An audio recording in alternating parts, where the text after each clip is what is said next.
Hi everyone, welcome back to my channel Shaili की दुनिया and this is शैली। अब जैसे कि हरियाली तीज आ रही है, मैंने सोचा आप लोगों के लिए एक मेकअप लुक शेयर करती हूँ जो कि बहुत इजी हो, क्विकली हो जाए, आपसे कोई ज़्यादा टाइम ना लगे। और दिन का मेकअप है तो दिन के लिए बिल्कुल बहुत ही अच्छे अच्छे टिप्स ट्रिक्स मैं बताऊँगी। पूरी वीडियो एंड तक देखना। सबसे पहले आपको जितना भी आपके फेस पर डर्ट है उसको हम क्लीन कर लेंगे। मैंने यहाँ पर ये मार्स का जो फेशियल रिमूवर है, मेकअप रिमूवर वाइप्स, उससे मैंने क्लीन किया। फिर टोनर मैंने अप्लाई किया, टोनर को थोड़ा सा ड्राई होने देंगे। मॉइस्चराइज़र अप्लाई किया था। देन हर एक स्टेप में आपको 2-3 सेकंड का गैप देना है। फिर यहाँ पर अगर आपकी ऑयली स्किन है तो आपको ये ध्यान रखना है आपके पास जितने भी प्रोडक्ट हैं सारे मैटिफाइंग होने चाहिए। यहाँ पर मैं यूज़ कर रही हूँ ये स्विस ब्यूटी का मैटिफाइंग प्राइमर, और इसको वहाँ वहाँ मैं अप्लाई करूँगी जहाँ मुझे पोर्स की प्रॉब्लम है बेसिकली। एक तो इससे आपके पोर्स बिल्कुल बंद हो जाएंगे, और दूसरी बात ये कि आपका जो बेस है वो लॉन्ग लास्टिंग बनेगा।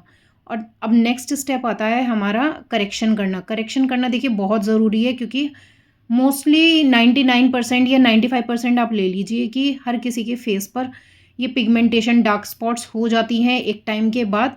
तो उनको कैंसिल आउट करने के लिए, अपने स्किन को इवन करने के लिए, जिससे आपका बेस जो है वो इवन लगे, इसलिए हमें करेक्शन की ज़रूरत पड़ती है। तो यहाँ पर मेरे तो एक्सेसिव डार्क सर्कल्स हैं, अगर आपके नहीं हैं तो आप पीच करेक्टर भी यूज़ कर सकते हैं। इसीलिए मैं हमेशा ऑरेंज करेक्टर यूज़ करती हूँ, क्योंकि मेरे बहुत ज़्यादा हैं। उसको ब्लेंड आपको बहुत हल्के हाथों से करना है, बिल्कुल ऐसा नहीं है कि आपको ख़त्म कर देना है। देन इसके बाद हमें ज़रूरत पड़ती है, अब हमने ऑरेंज करेक्टर तो लगा लिया, इसके बाद आप हमेशा ध्यान रखना कभी भी आपको डायरेक्टली फाउंडेशन अप्लाई नहीं करना। आपको यहाँ पर अपने स्किन से मैचिंग टोन का एक कंसीलर शेड अप्लाई करना है, ताकि जितना भी आपने ऑरेंज करेक्टर लगाया है उसको आप न्यूट्रलाइज कर सको। यहाँ पर मेरे पास मैचिंग वाला जो था वो मेरा फिनिश हो गया था, तो मैंने 2 कंसीलर को मैच किया। देन इसके बाद बारी आती है फाउंडेशन। अब हमने इतनी सारी चीज़ें अप्लाई की हैं तो फाउंडेशन हम बहुत ज़्यादा लाइट रखेंगे, क्योंकि हमने कंसीलर से भी एक कवरेज बना ली है। तो फाउंडेशन यहाँ पर मैंने 2 यूज़ किए हैं। ये फॉरएवर 52 के मेरे ऑल टाइम फेवरेट हैं, हर सीज़न में जाते हैं ये मेरे, बहुत अच्छे हैं। दोनों शेड मैं मिक्स करके लगाती हूँ हमेशा, क्योंकि मैंने एक बीच का शेड नहीं बाय किया था। और इसको अभी आपको लग रहा है कि बहुत ज़्यादा वाइट वाइट लग रहा है, बट ट्रस्ट द प्रोसेस। आप इसको अभी ब्लश भी लगाओगे, आप इसको कंटूर भी करोगे, सब कुछ अपना आप टोन डाउन हो जाएगा, बहुत अच्छे से सेटल हो जाएगा।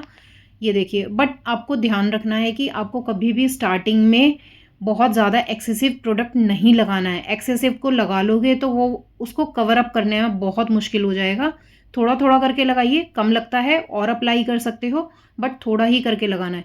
अभी यहाँ पर मैंने हाईलाइटिंग नहीं की है फेस पर। मैंने क्या किया, जो मैंने फाउंडेशन अप्लाई किया उसी से ही आईलिड के ऊपर और लोअर लैश लाइन तक मैंने इसको अच्छे से कवर कर लिया, ताकि मुझे एक्स्ट्रा लेयरिंग करने की ज़रूरत ना पड़े। देखिए, तीज का जो मेकअप है ये दिन का मेकअप होता है, या फिर आपको किसी भी इवन पार्टी फंक्शन के लिए भी करना है, ये मेकअप बिल्कुल सुटेबल होने वाला है। देन इसके बाद मैं यहाँ पर लगा रही हूँ ये लिप एंड चीक टिंट। बहुत अच्छा है, बिलीव मी। जब से मैंने इसको यूज़ किया है तब से मैंने दूसरा वाला भी अपना स्विच कर रखा है। एक्चुअली क्या है, इससे आपका ना एक अलग सा ग्लो आता है, मतलब बहुत ही हल्का सा पिगमेंट देता है, बहुत हल्का सा। अगर जिनको भी पसंद नहीं है ना एक्सेसिव ब्लश वगैरह लगाना, बहुत ज़्यादा रेड रेड चीक्स, स्पेशली दिन दिन के टाइम में तो बिल्कुल भी नहीं अच्छा लगता। ये वाला मस्ट ट्राई है, एक बार ट्राई करके देखना। ये देखिए ग्लो, मैंने कोई एक्स्ट्रा हाइड्रेटिंग चीज़ नहीं लगाई है फेस पर, फिर भी आप देखिए एक एक्स्ट्रा ग्लो आ गया है इसे अप्लाई करने के बाद। देन इसके बाद बहुत ही हल्का हल्का मैं यहाँ पर कंटूरिंग करूँगी, जिसमें मैंने यूज़ किया अपनी वो मार्स की कवर रेंजर पैलेट। उसी में से ही मैं अपने शेड्स पिक करती हूँ जो कंटूर के हो गए। ऑरेंज करेक्टर वैसे मैं उसका विंटर्स में अप्लाई करती हूँ, क्योंकि मेरी ऑयली स्किन है, तो मैं यहाँ पर स्विच करती हूँ कि क्रीम प्रोडक्ट मुझे ना यूज़ करने पड़े। आप भी ऐसा ही करना, आप जितना हो सके लिक्विड या फिर पाउडर प्रोडक्ट ही यूज़ करना। देन इसके बाद आपको डायरेक्शन पता होनी चाहिए। जब आपको डबल चिन है तो आपको नीचे की साइड इसको कंटूर करना है, मतलब ब्लेंड जो है वो नीचे की साइड आपको करना है। और फिर इसके बाद यहाँ पर मैंने ये हाइलाइटिंग की है, बहुत हल्की हल्की हाइलाइटिंग की है, ना आइज़ के अराउंड की है, कहीं पर भी एक्स्ट्रा नहीं की है, सिर्फ जहाँ कंटूरिंग की थी नोज़ पे वहाँ है, और लिप्स के ऊपर है, और देन उसके बाद चिन एरिया पे की थी। देन पाउडर से सेट करना बहुत ज़रूरी है, इस स्टेप को बिल्कुल भी मत भूल जाना। और इसको आपको पाउडर को पहले आपको पफ पर लेना है, देन इसके बाद हैंड पर अच्छे से अप्लाई करना है। रब करने के बाद ही आपको फेस पर डैप डैप करना है। देन आईब्रोज़ को फिल इन करेंगे। पहले आईब्रोज़ को ना क्लीन कर लेना, क्योंकि ऐसा होता है जब हम इतनी सारी चीज़ें लगाते हैं तो आईब्रोज़ पर ना पाउडर या फाउंडेशन वगैरह लग जाता है। उसको क्लीन कर लेना वेट वाइप्स की हेल्प से। देन मैंने यहाँ पर ये आईब्रो पेंसिल से आईब्रो को फिल किया। बिल्कुल नेचुरली आपको फिल करना है, कोई ऐसा नहीं है बिल्कुल बहुत ज़्यादा ड्रामेटिक सी लग रही हैं, नेचुरल लगनी चाहिए आईब्रो। और बहुत अच्छे से इसको फिल इन करने के बाद ना ये ध्यान रखना, हमेशा आपको पहले भी ब्रश करना है इसका स्पूली से और बाद में भी करना है। देन यहाँ पर मुझे बहुत ही ज़्यादा पाउडर सेटिंग जब आप कर लेते हो तो ब्लश का जो अमाउंट है वो बहुत कम हो जाता है। यहाँ पर मैंने पाउडर ब्लश अप्लाई किया है बहुत ही हल्के हल्के हाथों से। देन इसके बाद इसी सेम पैलेट से मैंने हाइलाइटर, ओ माय गॉड मैं बहुत बड़ी फ़ैन हो गई हूँ इस पैलेट की। जब से मैंने इसको बाय किया है तब से मैं इसे ही रेगुलरली अप्लाई कर रही हूँ। आपको आधे से ज़्यादा लोगों को पता भी होगा। देन यहाँ पर हम आई शेडो के लिए बहुत ही बेसिक सा रखेंगे। तीज मेकअप है, दिन के लिए कर रहे हैं, कोई ज़्यादा ड्रामेटिक या हाई पॉपअप वाला आई शेडो नहीं करना।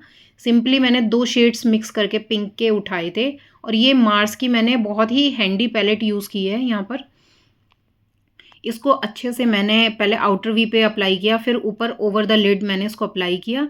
देन इसके बाद यहाँ पर मेरे पास ये स्विस ब्यूटी का golden glitter line eye shadow है, उसको मैंने बहुत धीरे धीरे से हल्का हल्का लगाकर तब इसको अप्लाई किया ताकि ये ड्राई आउट ना हो जाए।